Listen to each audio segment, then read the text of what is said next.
Most people pray and feel nothing. They close their eyes, say the words, open them again, and life looks exactly the same.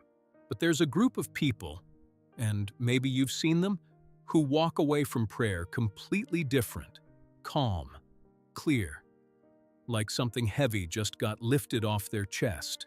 What do they know that you don't? That feeling, that sudden peace right after you pray, it's real. It's not just emotion. It's not you tricking yourself, and it's not luck either.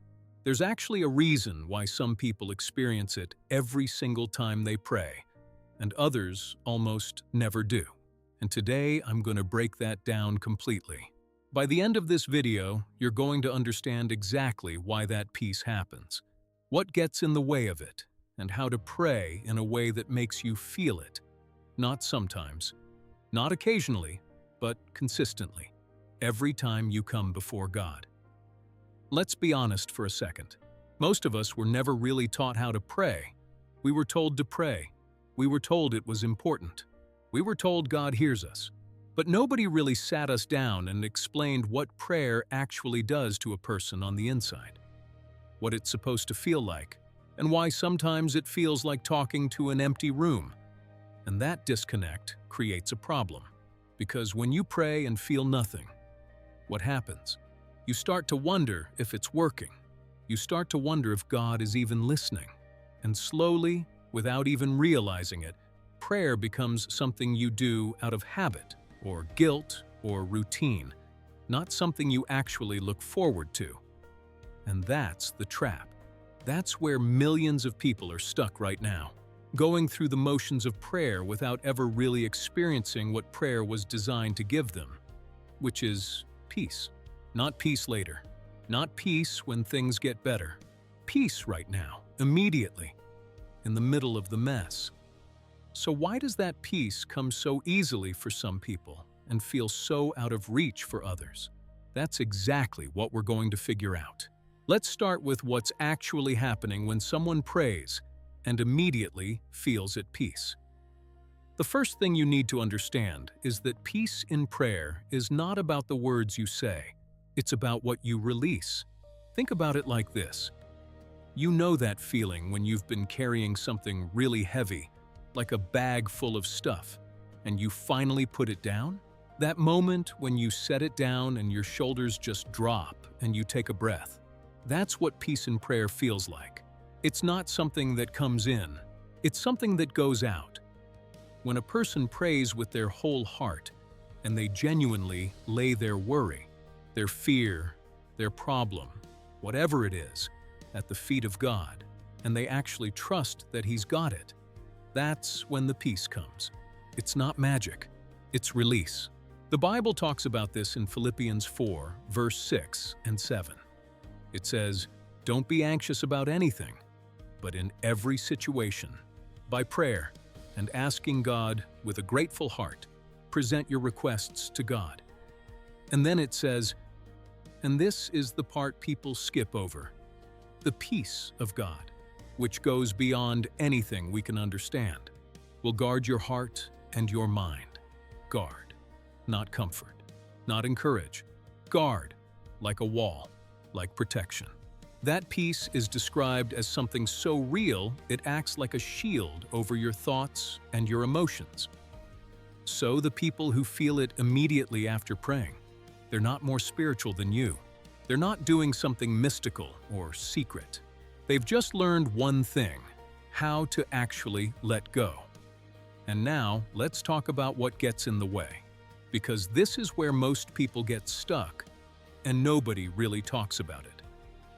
The number one thing that blocks peace in prayer is praying with your hands still on it. You go to God, you tell Him the problem, you ask Him to fix it, and then you spend the rest of the day trying to fix it yourself. Or you go home and you keep worrying about it. Or you keep rehearsing it in your head. That's not release. That's handing something to someone and then snatching it back the second you walk away. Real surrender in prayer looks like this. You bring it, you speak it, and then you leave it.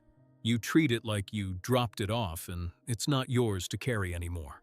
And the moment you actually do that, not just say it, but actually mean it in your heart, that's when the peace hits. The second thing that blocks it is praying out of obligation instead of connection. If you're praying because you feel like you have to, or because you're scared of what happens if you don't, or because it's just part of your routine, you're not really in it. Prayer isn't a transaction. It's a conversation. And you can't have a real conversation with someone you're not really talking to. The peace comes when the communication is real, when it's you, genuinely, talking to a God you actually believe is there and actually believes is listening. The third thing, and this one is big, is praying without gratitude. This sounds simple, but it changes everything. When you walk into prayer only focused on what's wrong, what you need, what's missing, your mind stays stuck in that place of lack and fear. But when you start with gratitude, even small things, even just, thank you that I'm alive, thank you that I have breath, something shifts. You're no longer standing in a place of desperation. You're standing in a place of already having received. And from that place, peace flows naturally. So let's now talk about how to actually pray in a way that brings peace immediately. Step 1. Find stillness first. Don't just launch into it. Take 30 seconds. Breathe. Get quiet. Let the noise of the day settle. You can't hear anything, including peace. When your mind is going 100 miles an hour, just stop. Be still. Even if it's 30 seconds. That small act of intentional stillness already starts the process. Step 2. Start with honesty. Tell God exactly how you're feeling. Don't clean it up. Don't make it sound more spiritual than it is. If you're scared, say you're scared. If you're angry, say you're angry. If you feel alone, say that. God doesn't need the polished version of you. He wants the real one. And there's something that happens when you stop pretending, even in prayer, and you just say the true thing. It's like taking a mask off, and that alone brings relief. Step 3. Be specific. Vague prayers produce vague experiences. Don't just say, God help me. Say what you actually need help with. Name it. Say it out loud if you can. The act of naming your fear, your worry, your problem. It takes it out of the swirling chaos of your mind and puts it in front of you where you can actually hand it over.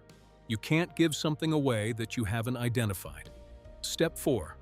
Release it. This is the key step. After you've been honest, after you've been specific, choose to let it go. This is an act of will, not just emotion. You decide to trust. You say, I'm not carrying this anymore. This is yours. And mean it. Even if part of you is scared, even if you're not fully sure how it's going to work out, you still choose trust over control. And that choice, that actual, deliberate act of releasing, is what opens the door for peace to come in. Step 5. Give thanks before it's resolved. This is the part that feels strange at first, but it's incredibly powerful. Thank God for the answer before you see it. Not because you're pretending everything is fine, but because you actually believe He's got it. This kind of faith-filled gratitude is what the Bible means when it talks about praying, believing you've already received. And when you pray that way, peace doesn't wait for the situation to change. It comes right then, because in your heart, the decision is already made. You trust God with this, and that trust is the source of peace. Here's what I want you to really hear, because this is the thing that changes everything. Peace after prayer is not a reward for praying correctly. It's not something God gives you if you use the right words, or pray long enough, or sound spiritual enough. Peace is what happens naturally when a person genuinely trusts God. It's not earned. It's experienced as a result of real faith. That means if you've been going through life praying and not feeling anything, it's not because God is ignoring you. It's not because you're doing it wrong. It's because somewhere, maybe without even knowing it, you've been holding on instead of letting go. You've been going through the motions without really releasing, and nobody told you that's what was missing. The people who feel peace immediately after praying aren't superstars of faith. They're just people who've practiced one thing. They've practiced trusting God with the thing that scares them most. And every time they do it, every time they bring something to God and actually leave it there, peace comes. Because that's what peace is. It's what trust feels like from the inside. And here's the beautiful thing. You can start that today, right now. You don't have to wait until your faith is stronger. You don't have to wait until things calm down.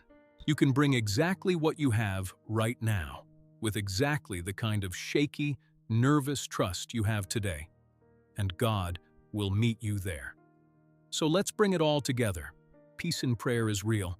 It's not just emotion. It's not coincidence. It's the result of genuine release and genuine trust. The things that block it are holding on while pretending to let go, praying out of routine instead of connection, and walking in without any gratitude. And the things that unlock it are stillness before you start, raw honesty about how you're feeling, being specific about what you're bringing, deliberately choosing to release it, and giving thanks before you see the answer. You were made to experience peace, not just when things are good, not just when everything is figured out, but right now, in the storm, in the waiting, in the middle of everything that feels uncertain or heavy or impossible. That peace is available to you every single time you pray. Don't settle for prayer that feels empty. You don't have to. Try it differently. Try it with your whole heart. Try it with real surrender and see what happens. If this helped you, subscribe. There's a lot more where that came from.